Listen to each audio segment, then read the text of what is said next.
What's up, everybody? Welcome to this week's episode of CFP Talks. I'm so excited to share it with you. This week, Raman and I start talking about one of those dreaded CFP topics: grits, grats, and gruts. And the cool thing about this episode is we are really giving you not just a CFP application, but a real practical application. Raman brings in a client, an ultra high net worth client that he's working with, and the implementation and some of the thought process behind what he's doing with this client specifically. We actually give you a live example of what happens when you put money into a GRAT. What are the tax implications? How long can you do it for? What are some of those calculations? And we show it to you in a both from your planning perspective and then all those little nuts and bolts that you need to know for the CFP exam. Now, underneath this video, we have a couple wonderful offers for you. Our live class, our small group class, if you are interested in joining that class, we have the assessment button right underneath. You and I are going to spend some time together and we're going to see if you're a good candidate for it or whether you need to take an alternative path. We also have access to our QBank, one of the key tools in our review class that we use. It has over 1,500 questions. We have a special offer going on right now where, for any reason, if you don't like this QBank and you use it for a week and you don't like it, you just tell us that you want to return it. No questions asked. Your money will be returned right to you. And as always, please remember to like this video and subscribe to our channel. And we are so excited to share this video with you today. Enjoy grits, grats, and gruts. And as always, make your next attempt your last. What's up, Raman? What's going on, man? How are you? I'm good. I'm good. Yeah, It's hot in Southern California. It's beach weather, so no complaints. yeah. You want to know something exciting, man? So yesterday or the 2 days ago, and I have to like keep my voice low when I say this. So 2 days ago, so Luke is starting to like babble now, right? He's starting to babble. Dude, he said Baba. Oh, dude. Damn. No, don't. I heard mama. That's what I heard. Dude, she was so pissed. It's not even Oh my funny. God. She goes, "What?" She's like, "How?" I'm like, "What?" And then I'm not gonna try to argue with it, because you gotta pick and choose your battles, dude. But yeah, homeboy straight, and we caught it on video. And Oh the no. the cool thing is, so I have like all these prospective clients for my financial planning practice. So I made a newsletter out of this, and I tied like Roth conversion and this, that, and that. But the hook was, did he say Baba, Papa, or Mama? So, and I had people respond back to me in those That's emails, cute. That's very, basically. very cute. Well, it doesn't really tie into what we're talking about today, but let's talk about kind of one of the more dreaded CFP topics. Let me guess. We're talking trusts. We're talking trusts, We're right? talking trusts. I think unless you work at a firm that really prioritizes estate planning, you are an estate planner yourself. You have maybe you've done some estate planning in the past.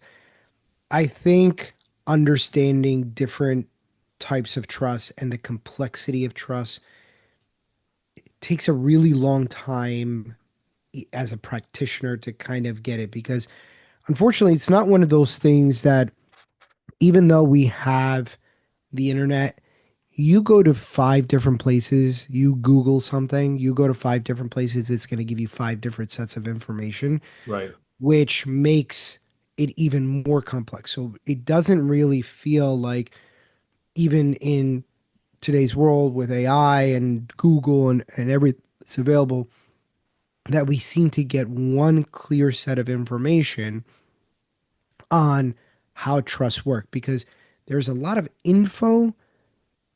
But then you go and talk to an attorney and they're like, that's not how you would use it. Right. That's just not right. Like, yes, that might be kind of theoretically correct, but that's not the way that we would use it. And we know that there's a lot of things like that in finance that if you go and read the book definition of it, and then a client comes to you and goes, well, isn't that how time value of money works? And you're like, yes, if you read a book definition, you went onto ChatGPT or you typed it into Google and you read it, yes, that's theoretically how time value of money works. right? The more compounding periods, the more likely you are to for the money to grow. We don't get to choose those compounding periods. Right. In reality, it's not like we go, oh, you know what? I want this mutual fund to compound 4 times a year. So that's how it works. So, again, there's the difference between the theoretical and then what we practically use with clients. And I think of all those topics, GRATs, GRITs, and GRUTs are something that we know that CFP is going to test. It's been in the knowledge topics forever. We do tend to see it quite a bit with estate plans. Hmm. And I know that estate planning for most of your clients is probably something that nobody even touches anymore. And when Right. I took the CFP exam, the lifetime limit, your lifetime exclusion was $3 million. dollars. Wow. So all of our clients, we had them doing wills and estate plans and setting up bypass trust because most of our clients were getting over the $3 million limits with two things: life insurance and their house, Yeah.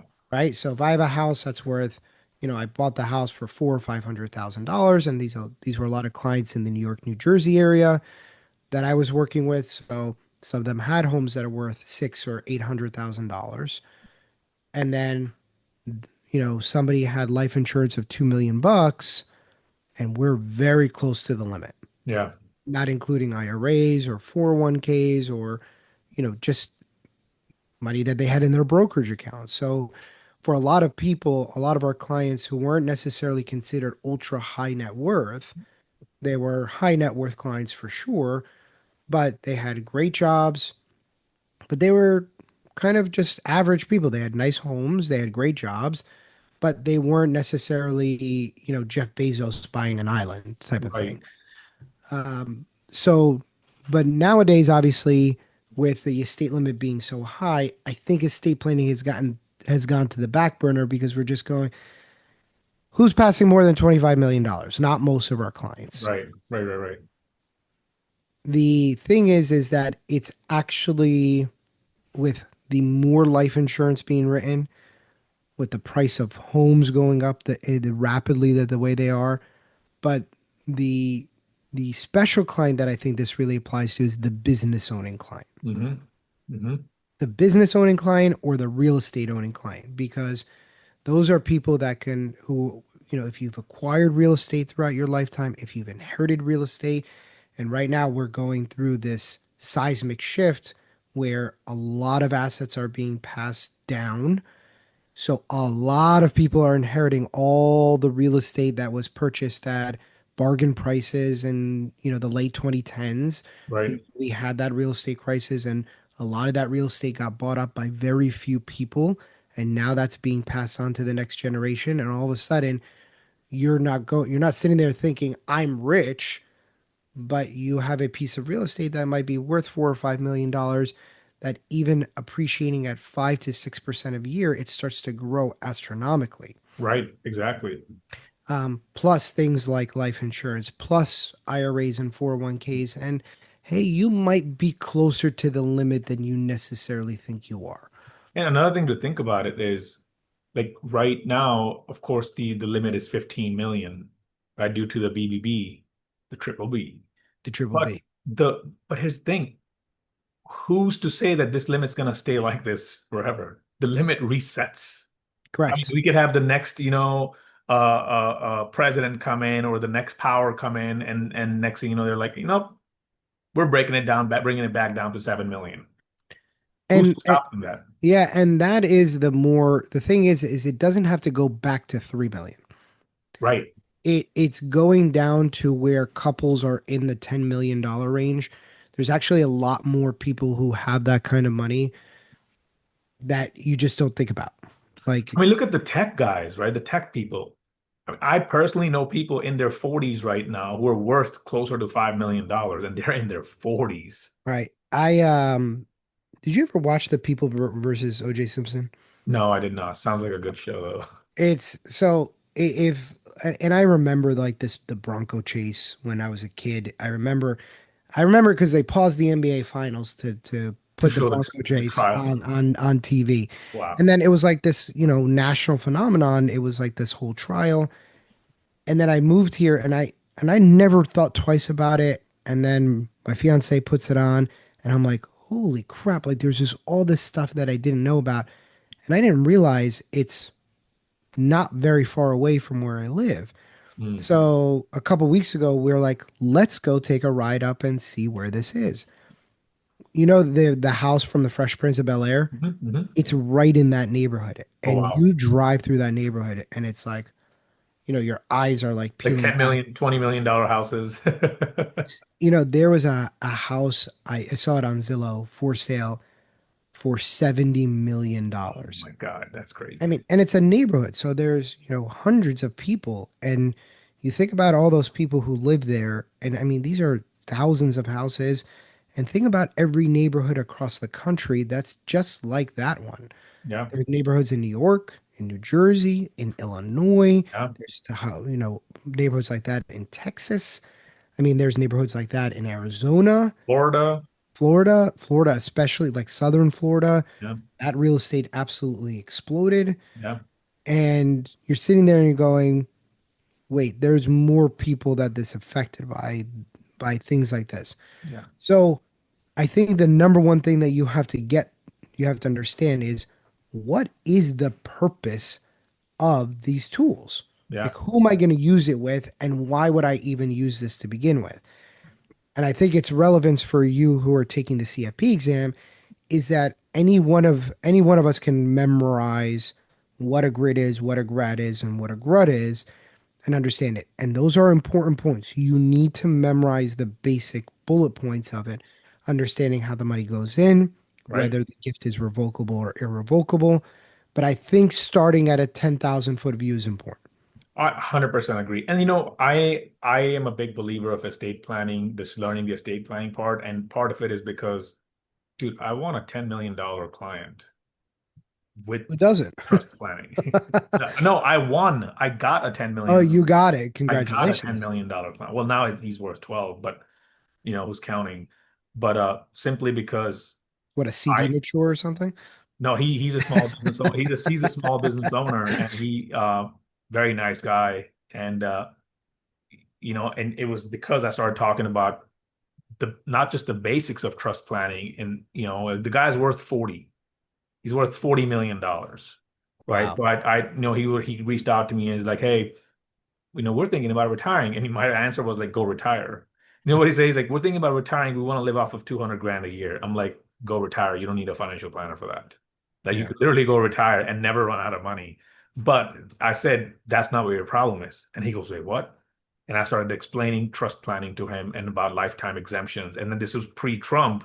So they were already talking about resetting the lifetime exemption down from 13.61 to I think they were shooting for like 7.5 million per person per spouse.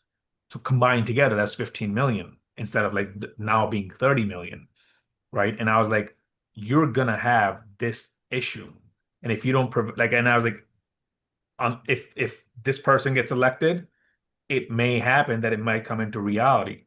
So Yeah. For a client and like then that, it's $10 million in taxes. yeah, exactly. And then he interviewed other financial planners as well, and he goes, Raman, we decided to go with you because you were able to educate us on things beyond just the basics of stock market, stock portfolios, ETFs, tax loss harvesting, beyond like what true financial planning is basically. So that's why I tell students like learn estate planning and trust planning, not just for the CFP exam the right way, but also it'll help you practice better and and help you land the type of clients that you want to work with. So, what do you think the number one most appropriate use of a great grad and grud is? Like 10,000 foot view, when should we even consider thinking about using this type of a Yeah, trust? when you're dealing with a client, and this is a CFP exam scenario as well, right? So because that's exactly what CFP exam Yeah. does, right? Gives you a client scenario.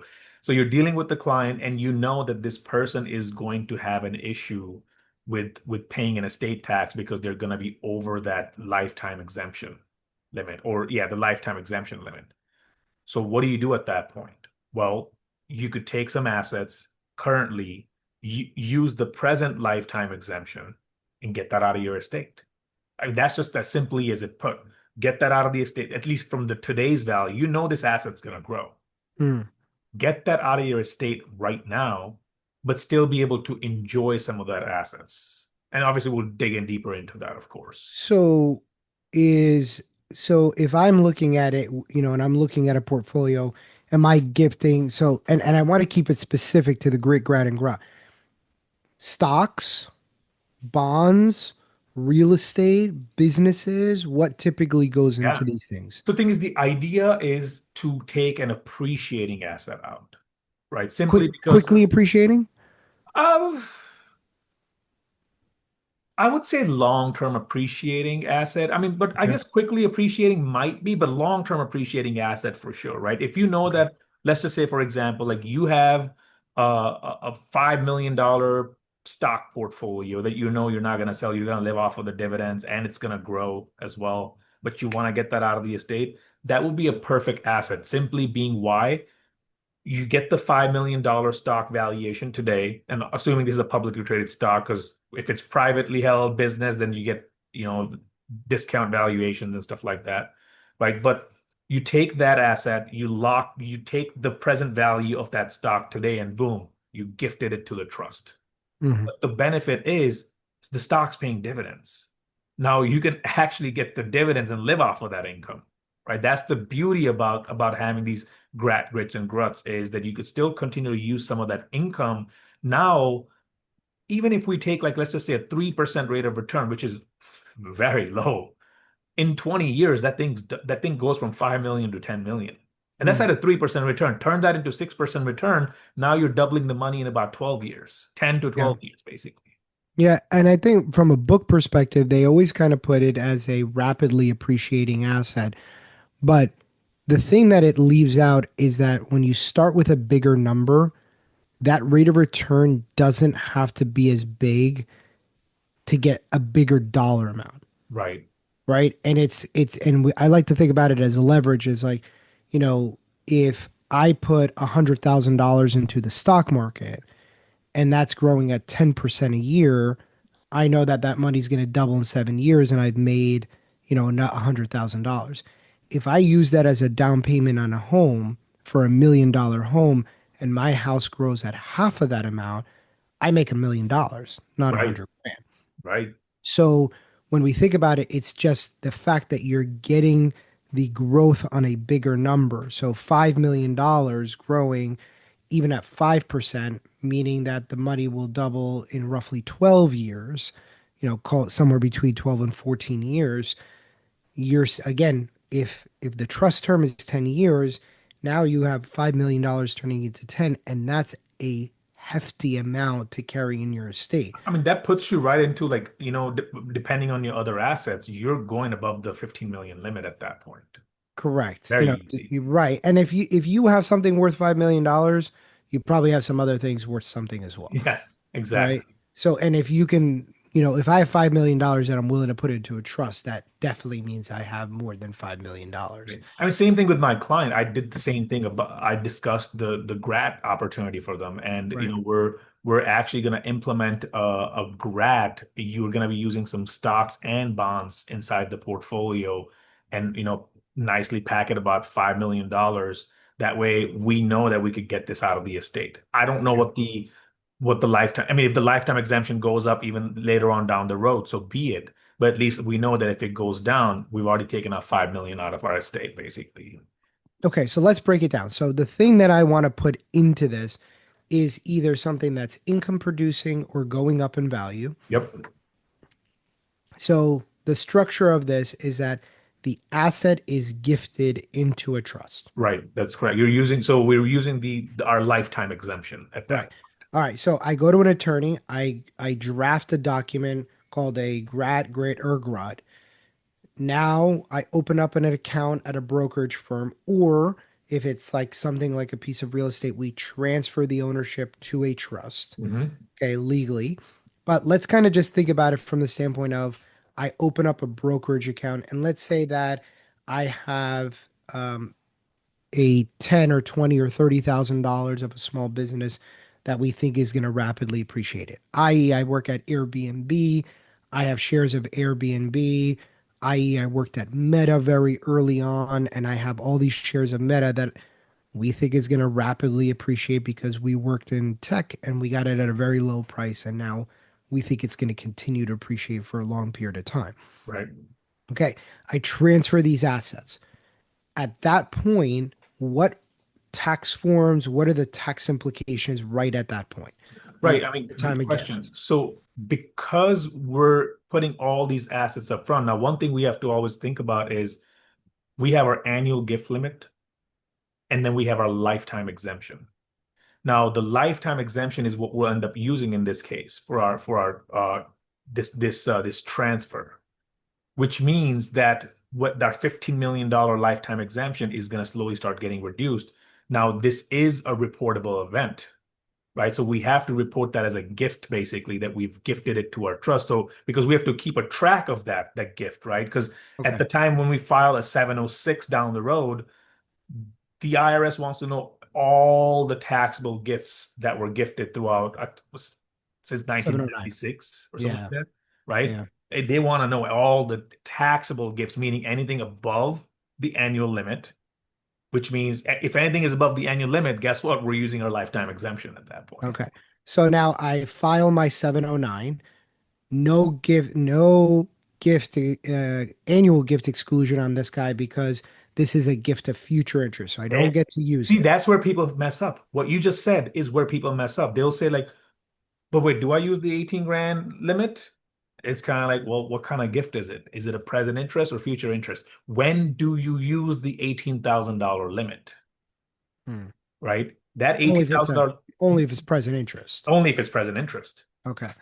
All right. So, all right. So now the money goes in. I file this tax form, and now I'm basically cutting into the lifetime exemption that I have. So let's pretend, let's just pick a hypothetical number. $15 million is my lifetime exemption. I put $2 million in and I notify the IRS via Form 709. Hi, guys, I put in $2 million. I know this doesn't qualify for the annual exemption. So now I'm cut down to 13. And this is now permanently there to say I've given a taxable gift of $2 million. Right. Okay. Now, what happens from the time that the money goes in to the end of the trust term? Because this is a trust that terminates at some point in time, Right. So correct? that's the beauty of having a grant or retained trust, right? Whether it's a GRAT or a GRUT, is I can put the asset in, and as long as that trust term is being met, after that term is being met, that asset is no longer in my estate, right? That's the beauty. Like I literally took that to, and in that, let's just say it's a 20-year term, for example, right? I built a 20-year term on that trust. Now, I believe, correct me if I'm wrong, Joe, I think 10 is the minimum. I believe for a grad, I believe 10 is Yeah. the number, if Well, I'm hey, not if people are mistaken. watching it, comment on our video. Tell us what Yeah. tell us Yeah. what the bare the minimum term is because My understanding is 10 to 20 years. right. I think grats may get a shorter exclusion, but I don't know off the top of my head. I have to double check. I don't think it's tested, but like Yeah. we know that 10 to 20 is very common. But let's just say for the argument, we'll use a 20-year term. After this 20-year term is completed, well, now that 2 million asset that kept on growing in the interim, all that asset, now let's just say it's doubled once. We'll keep it simple. Doubled one, maybe doubled twice. That two turns into either four or eight. That's out of your estate, buddy. That is So, gone. so I guess the purpose is that I'm not really getting a tax benefit up front.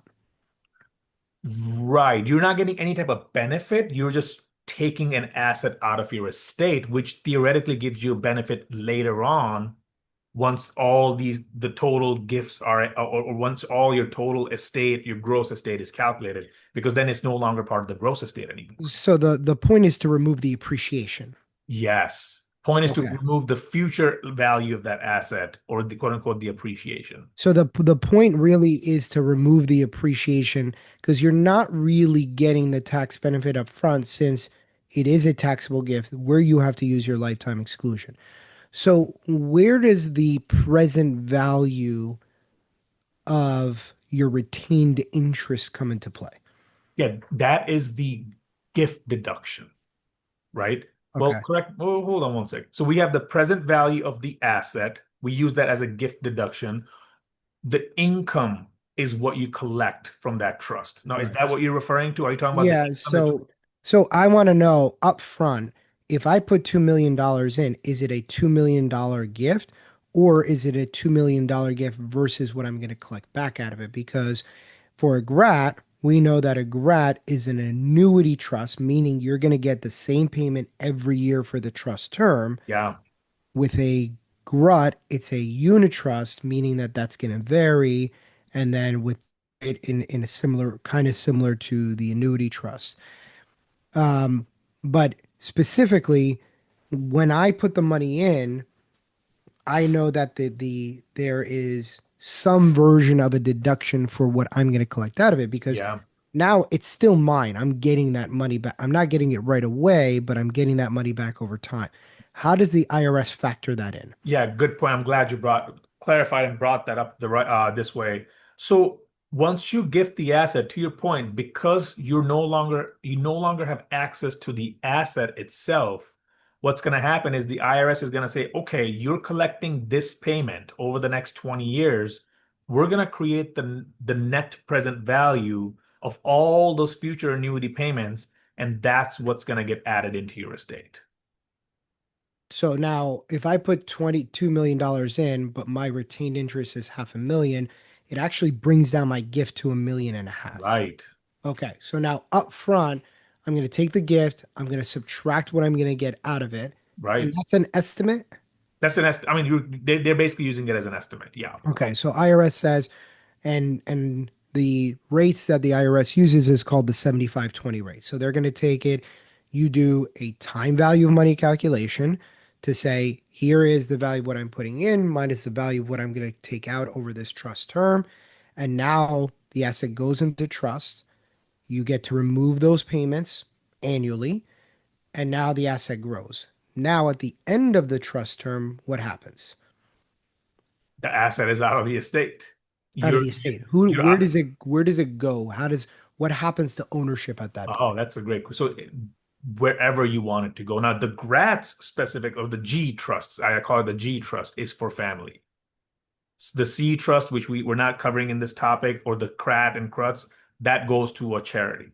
But the GRATs are simply when the grantor dies, the trust assets, remaining assets, they get out of the estate and they're given to whoever the ultimate beneficiaries are going to be. So if I'm using a great grat or grut, can I use it with a non-family member? Yes, why not? I mean, it's any human being.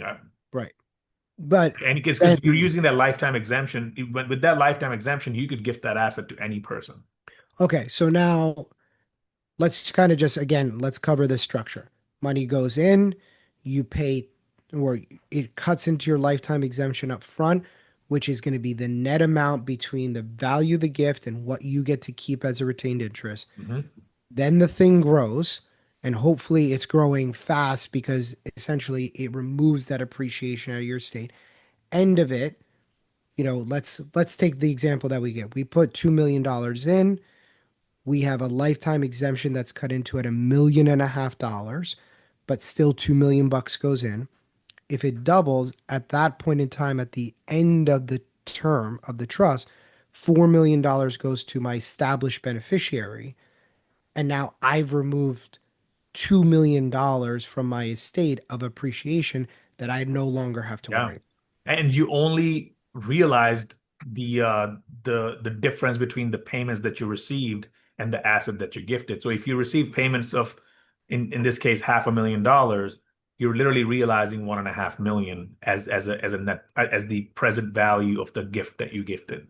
So I really like this. So the GRAT gives you the annuity payment. The GRUT gives you a revalued payment. Right.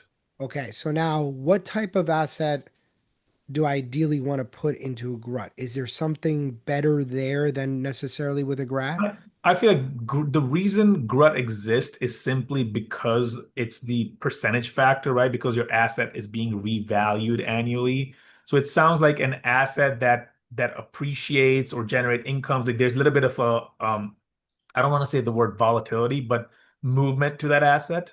And I think that's one of the reasons why a GRUT would be a better strategy for a situation like this. Because if we know we put in $2 million today in an asset and it's long term is supposed to be a highly appreciated asset, but following year the value drops down to 1.5 million because it's a volatile stock, you'd want to take a percentage of 1.5 million at that point. Because if you're just taking a flat 5% and the asset's just being volatile, the the trust planning could backfire at that point. You might not end up having a highly appreciated asset down the road simply because you start taking more withdrawals due to the volatility. Yeah.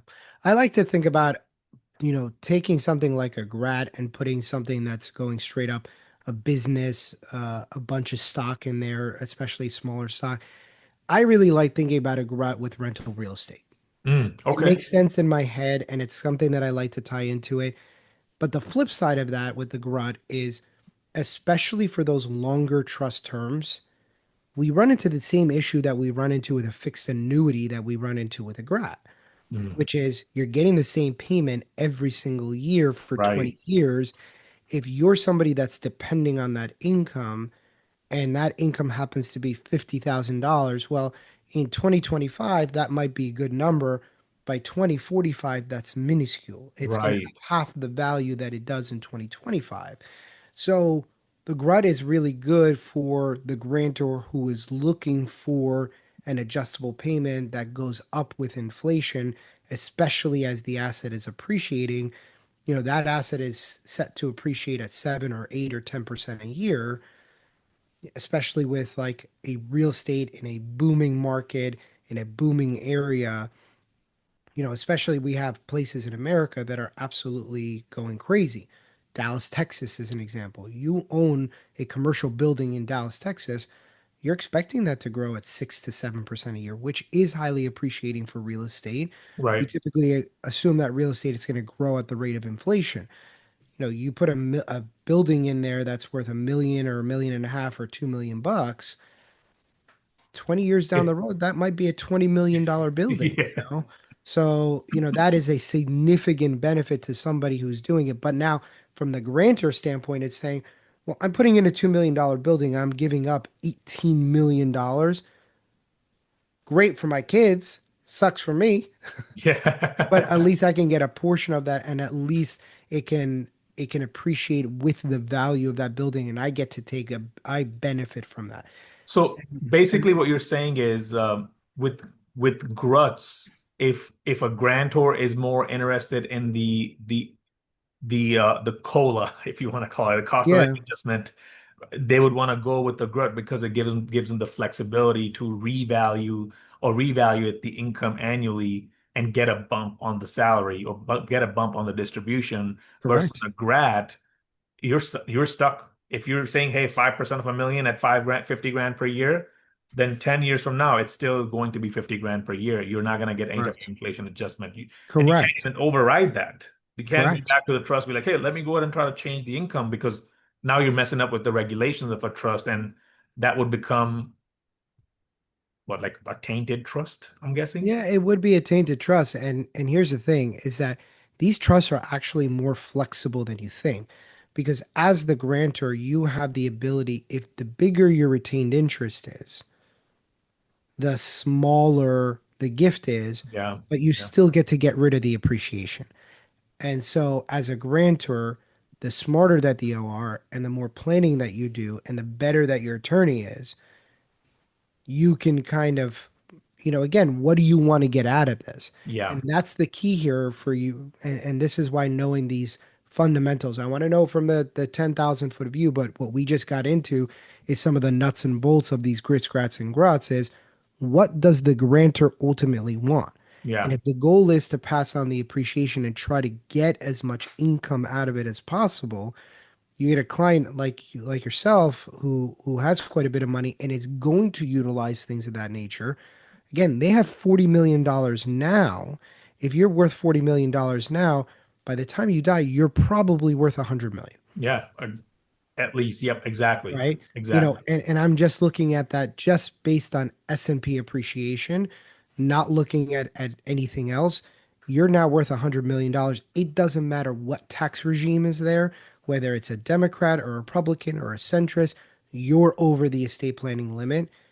And now you're going to have to figure out ways not to just get things out of your estate, but now you're going to have to implement other trusts to help pay for some of those estate taxes or preserve some of your wealth as well. Right. So, really kind of interesting ways to do it.